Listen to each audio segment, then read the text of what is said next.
Listo, ya estamos al aire nuevamente. En esta oportunidad nos encontramos con Pamela Smith. Ella es directora ejecutiva de SOTI, Sociedad de Discapacidad, para hablar sobre el tema de los derechos de las personas con discapacidad en medio de la pandemia de la COVID-19. Pamela, muy buenas tardes. Quisiera preguntarte primero de manera directa. En el Perú, ¿hay sistemas de transporte, sistemas educativos inclusivos para personas con discapacidad? ¿Qué tal? Hola, Patrick. Gracias por la invitación. Creo que vivimos en una sociedad que dista bastante de ser inclusiva, ¿no? Y como lo acabas de mencionar, este contexto creo que ha mostrado y ha visibilizado una situación que ya enfrentaban las personas con discapacidad. No existen servicios de transporte accesible, la educación y los servicios educativos, incluso en un contexto previo a esta emergencia, nunca han sido inclusivos ni accesibles para las personas con discapacidad. Ujú. ¿Qué crees tú que ha resaltado más en medio de la pandemia? O sea, ¿qué derechos crees que se han violentado más en medio de la pandemia? Si es que en una sociedad normal, digámoslo así, antes de pandemia, prepandemia, se evidenciaba que ya en el sistema de transporte, en el sistema educativo y en otros medios había una suerte de no inclusión o discriminación, en medio de la pandemia, ¿qué es lo que más ha sobresalido?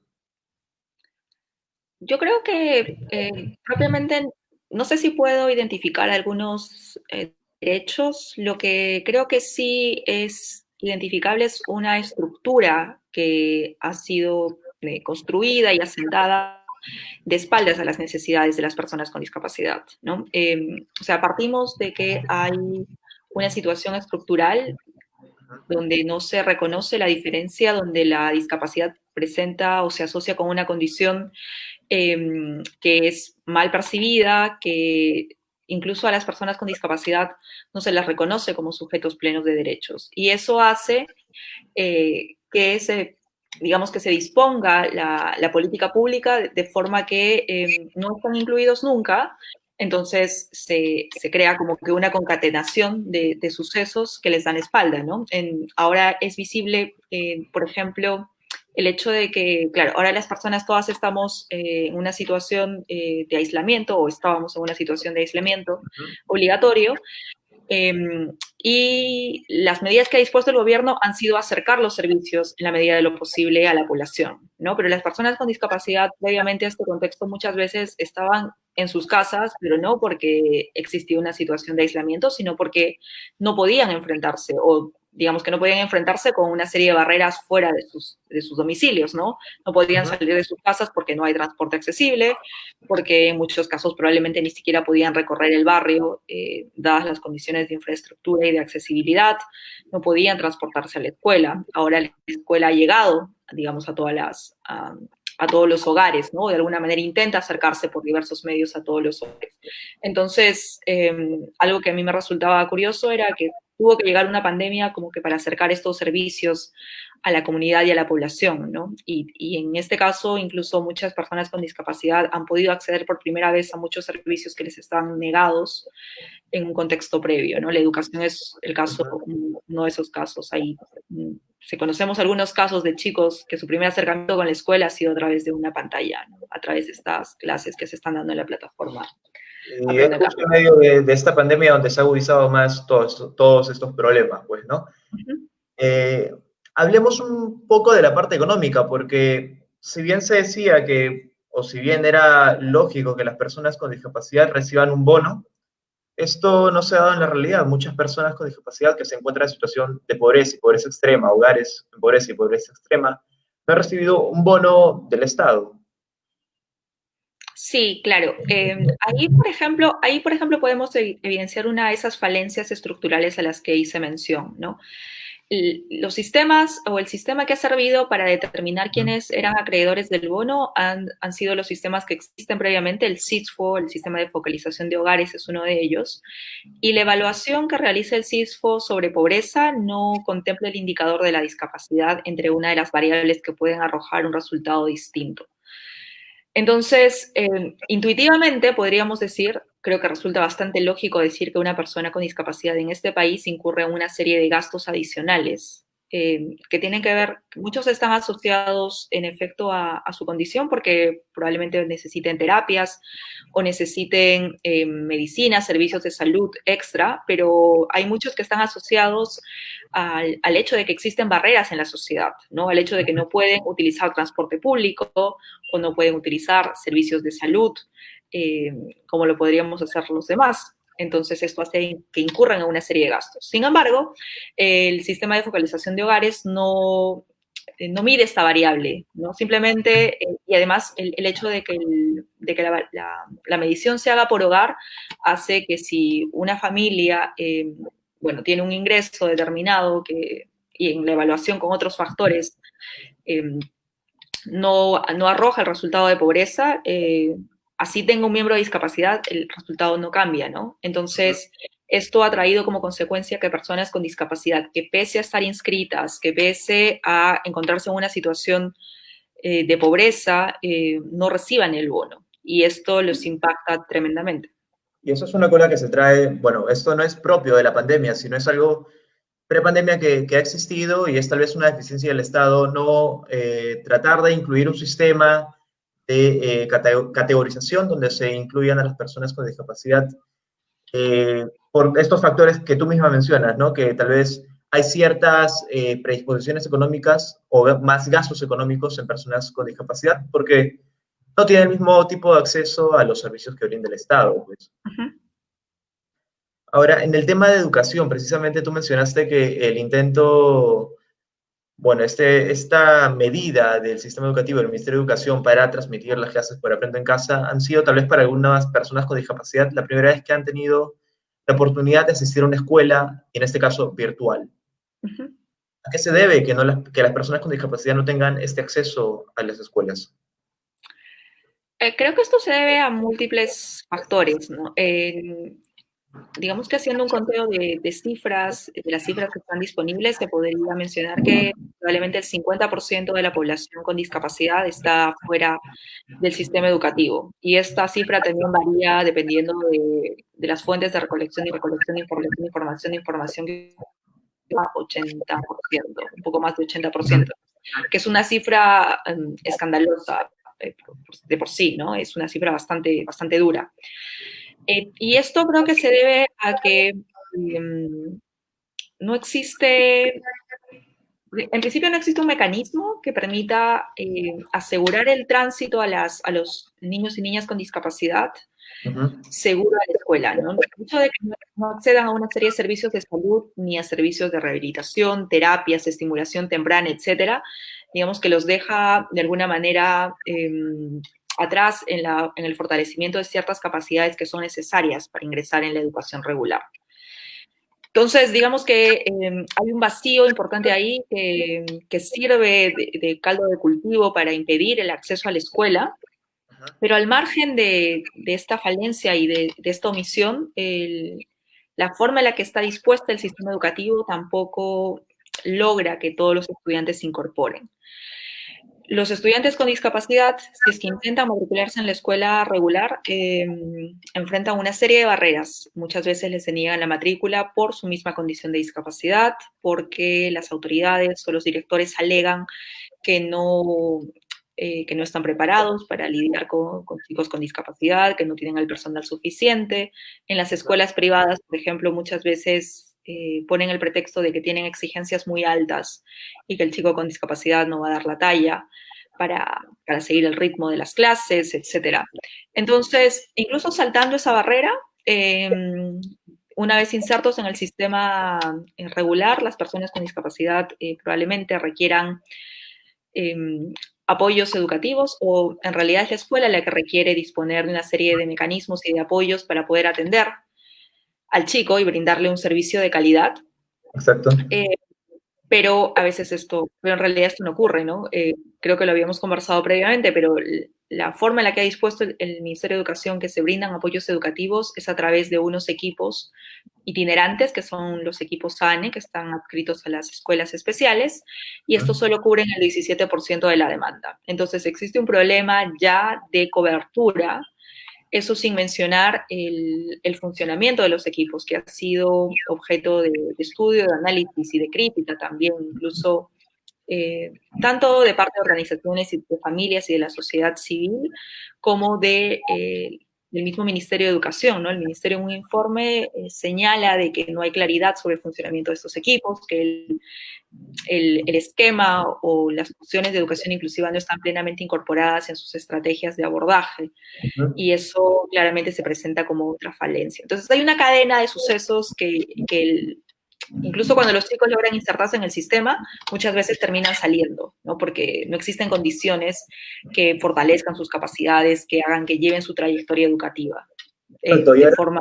en anterior oportunidad, en una conversación que tuvimos anteriormente, tú me comentaste que si bien estos chicos dejan la escuela por diversos motivos, uno de los principales era que justo has mencionado ahora, que es no hay apoyo de un asesor o un tutor o un docente encargado de brindar el soporte para que este chico trate de adaptarse a la enseñanza, pues, ¿no?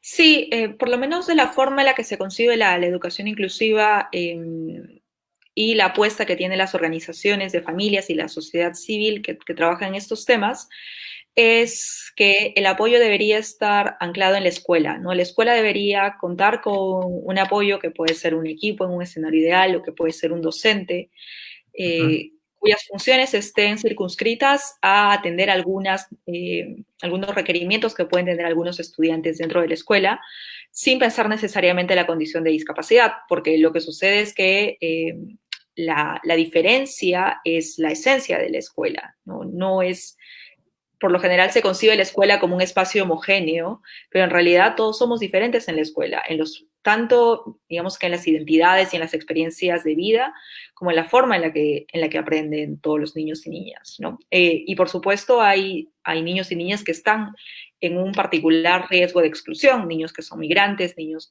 que el español no es su primera lengua, eh, niños y niñas que vienen de situaciones de violencia o niños y niñas migrantes. Entonces hay una serie de condiciones que están dentro de la comunidad que podrían ser atendidas si es que se dejara de pensar de forma compartimentalizada, creo yo, y pensar en un abordaje de atención a la diversidad, ¿no? Donde todas estas diferencias que se asumen que enriquecen la experiencia educativa sean también abordadas desde un plano pedagógico y desde el aspecto educativo, sin estigmatizar, ¿no? Sino promoviendo que esto es lo positivo y es lo que aporta a la construcción de mejores sociedades. ¿Qué precisamente te refieres con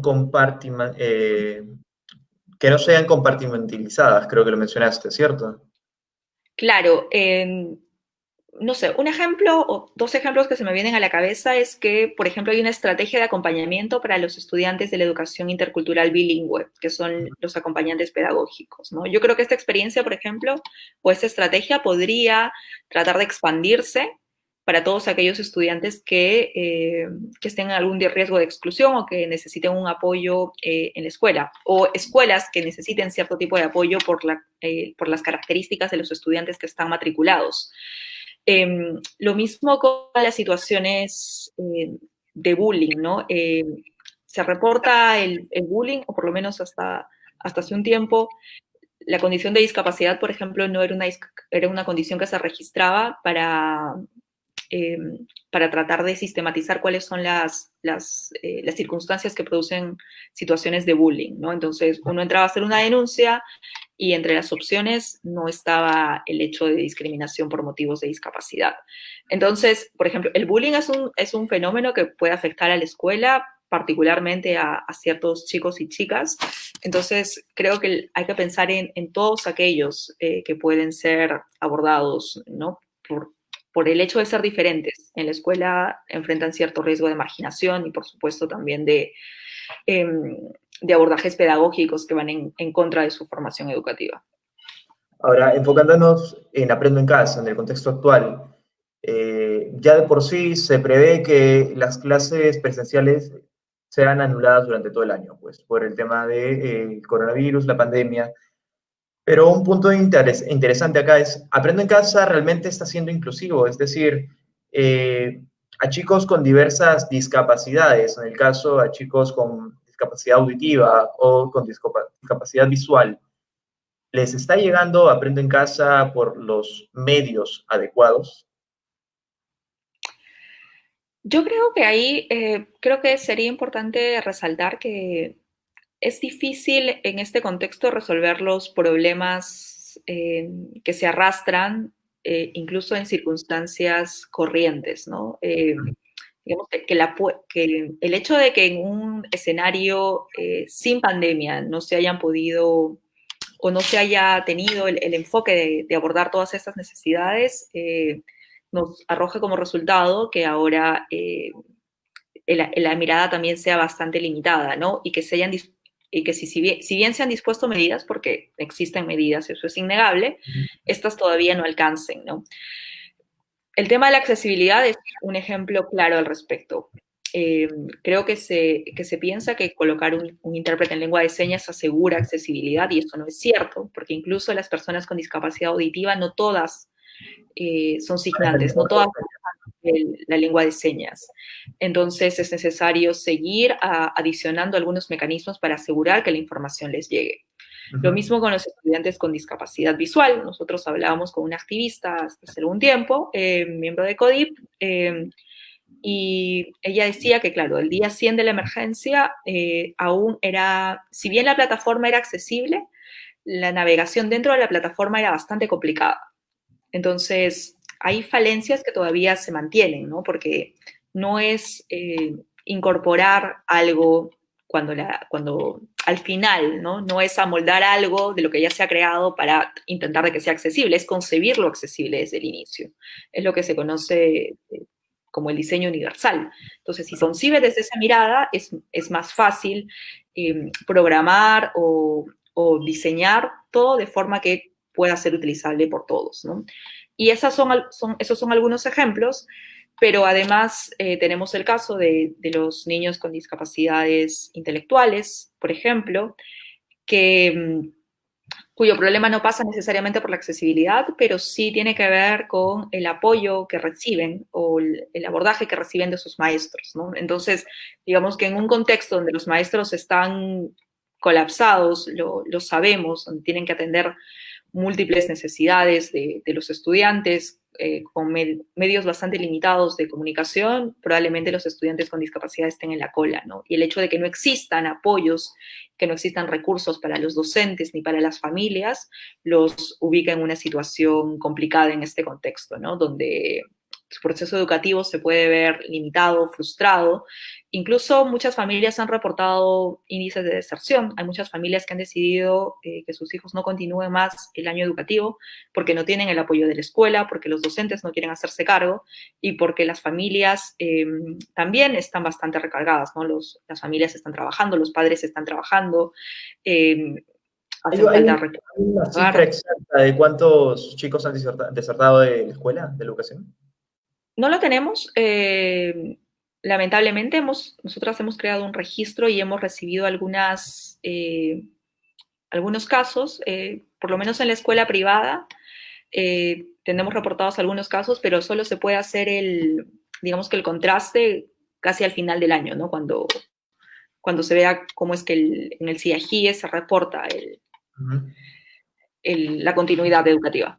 Así es. Hace unos días, el día lunes, conversamos con una docente de educación especial de un CEBE, un Centro de Educación Básica Especial, y nos comentaba que un problema que tenían ellos era que si bien Aprendo en Casa lleva muy bien para la educación básica regular, para chicos con trastorno de espectro autista, con síndrome de Down, casos severos, era difícil porque solo Aprendo en Casa se transmitía por radio.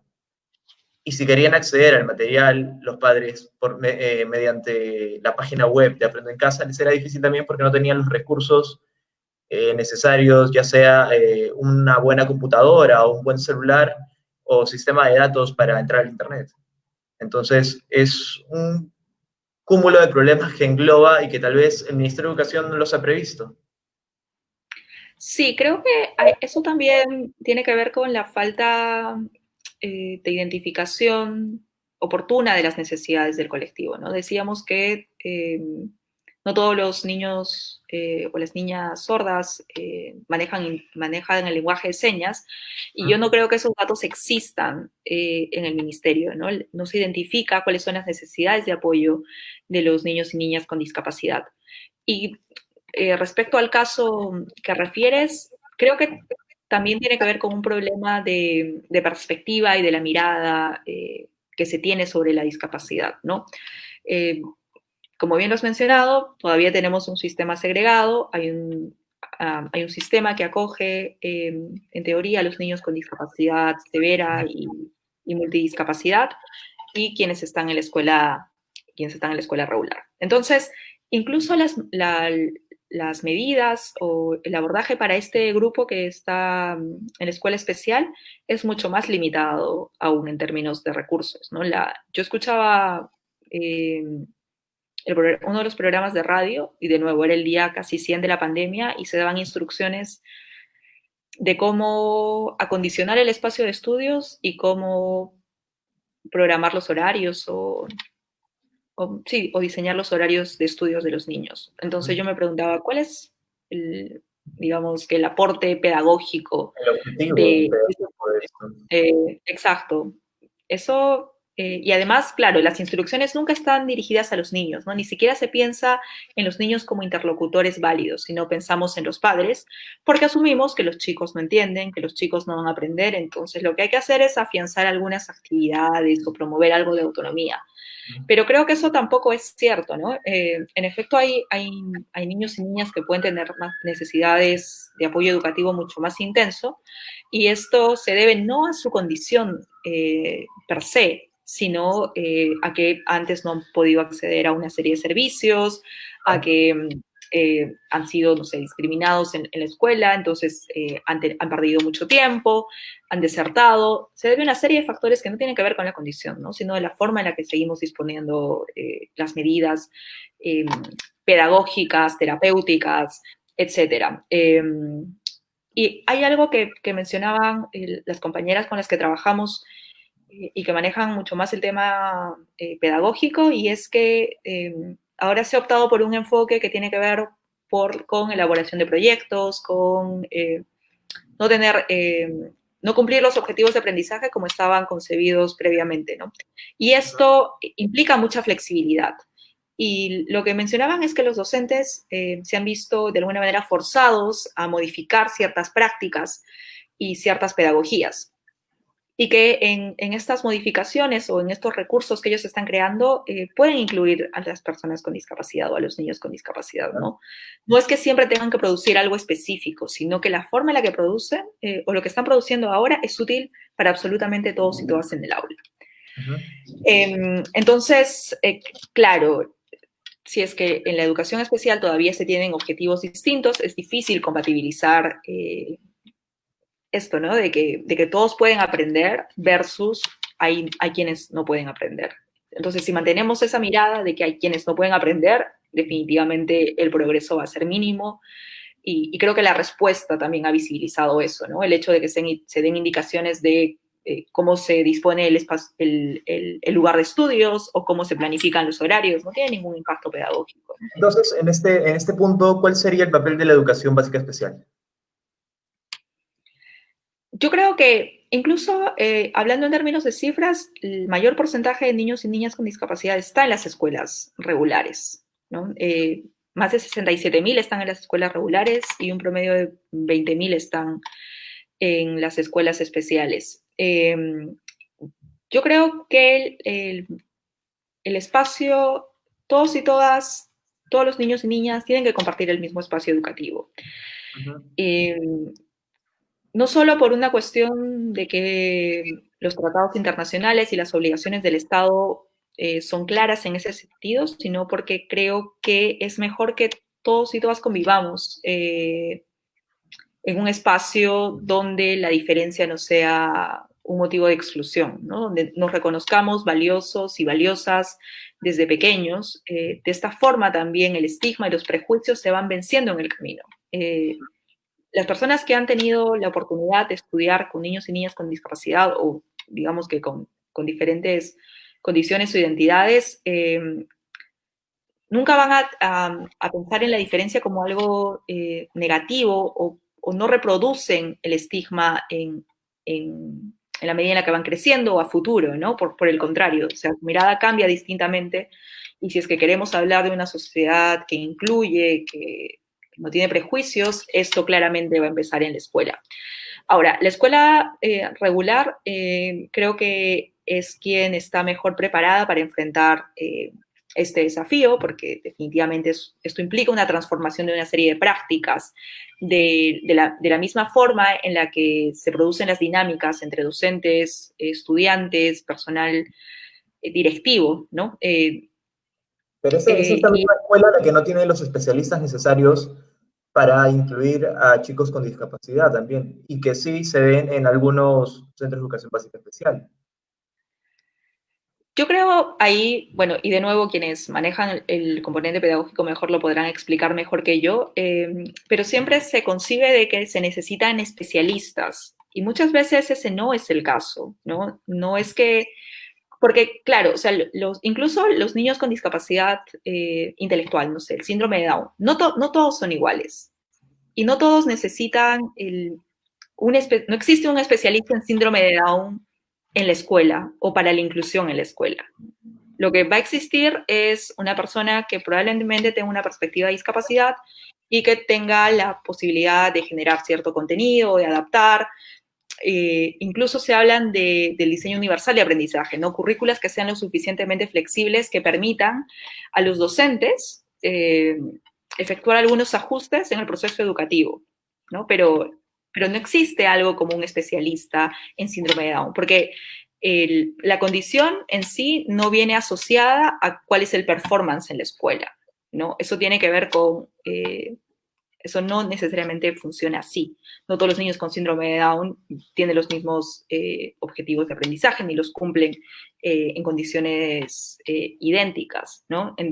Entonces, yo creo que a lo que se apunta es generar apoyo dentro de la escuela, sí, eso creemos que es necesario, pero desde una perspectiva más amplia, ¿no? Y también partiendo de que los docentes son los que están formados en pedagogía y los docentes podrían adaptar. Hay experiencias valiosísimas y diversas de docentes que una vez que entendieron cuál era el concepto y cómo tenían, era una cuestión más actitudinal en cierto punto, ¿no? Cuando entendieron cuáles eran digamos que las fortalezas o las capacidades que había que reforzar en términos de estudiante, disponían una serie de recursos o ajustaban un poco y hablamos de procesos exitosos, incluso sin la necesidad de la intervención externa de profesionales, ¿no? Entonces, por eso digo que es algo que funciona en múltiples niveles, ¿no? Tiene que ver con docentes comprometidos que, por supuesto, tengan los recursos y las herramientas necesarias.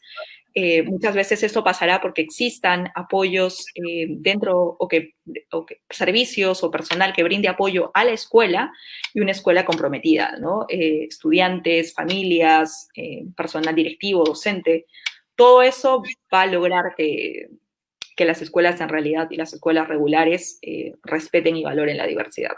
A veces eso pasa cuando las familias tratan de hacer que su hijo ingrese tal vez a una escuela regular, pero también vayamos por el lado de que hay muchas personas que conciben a sus hijos con discapacidad, por muy duro que suene, como una carga, o lo sobreprotegen mucho y tratan de excluirlo, más que tratar de incluirlo con chicos en escuelas básicas regulares, ¿no? Y por eso es que tal vez los ingresan a un CEBE cuando este chico tiene la capacidad total de poder desarrollarse como una persona, digamos, normal, porque ¿qué es normal, no?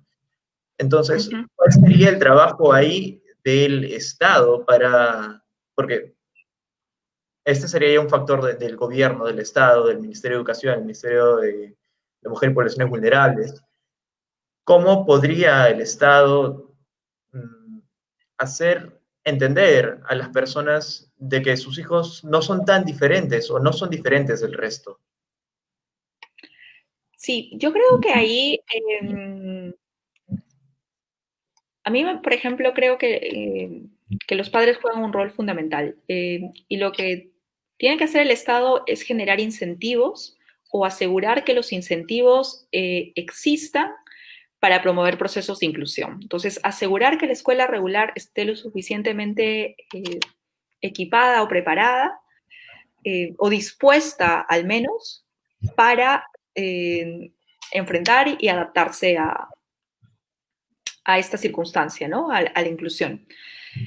Porque de otra forma, yo entiendo y entiendo perfectamente que muchos padres eviten o no apuesten por el proceso en la escuela básica regular.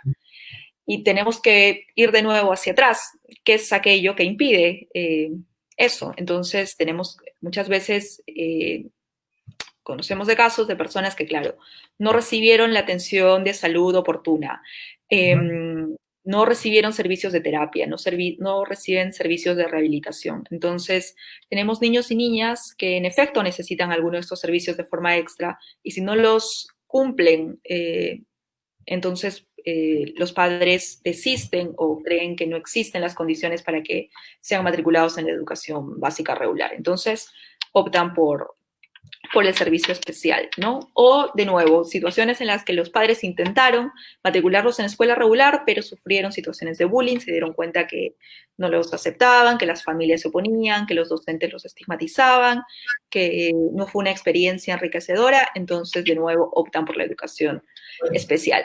¿Cuál que Entonces, yo sería creo una solución para este problema en particular? Yo creo que, de nuevo, es generar incentivos para que los chicos estén seguros y que reciban educación de calidad en la escuela regular. Además, creo de que se tienen que implementar mecanismos de denuncia y de fiscalización que en el momento no existen. Denunciar a una escuela pública por situaciones de discriminación o por algunas situaciones anexas al proceso de inclusión, no existe un procedimiento en específico y realizarlo es bastante complicado. La única forma, digamos, que tenemos es acudir Indecopi y esto solo ocurre en las escuelas privadas, ¿no? Y esto tiene que ver más con la calidad del servicio, con la discriminación, que con otro tipo de condiciones. Entonces, tenemos ahí, digamos que una situación donde se evidencia un desbalance de poder claramente, porque muchas veces los padres no quieren enfrentarse a las escuelas porque estudian el resto de sus niños, porque tienen miedo de que la escuela se vaya en contra de sus hijos y que no los reciban en otro lugar. Entonces, creo que tampoco se percibe claramente que hay una situación, hay una simetría, por lo menos así se dice en la doctrina del consumidor, hay una simetría de información y de poder entre las escuelas y las familias, ¿no? Y el hecho de que no exista ningún mecanismo para remediar, fiscalizar y supervisar eso, pone a los padres en desventaja. Esto sumado a que no existan muchas veces condiciones en la escuela pública o en la escuela regular, incrementan los incentivos o los desincentivos para que los padres opten por otro tipo de educación. Pamela, tenemos una pregunta de una de nuestras seguidoras, Andrea Barca, que nos dice si es que tú crees que es necesaria la capacitación de todos los docentes en una institución para el trato a alumnos con diferentes discapacidades o que es mejor que se contraten a especialistas. Creo que esta pregunta va más relacionada tal vez a chicos con discapacidad tal vez auditiva o discapacidad visual o que tengan problemas al momento de comunicarse, el lenguaje, ¿no? Uh-huh.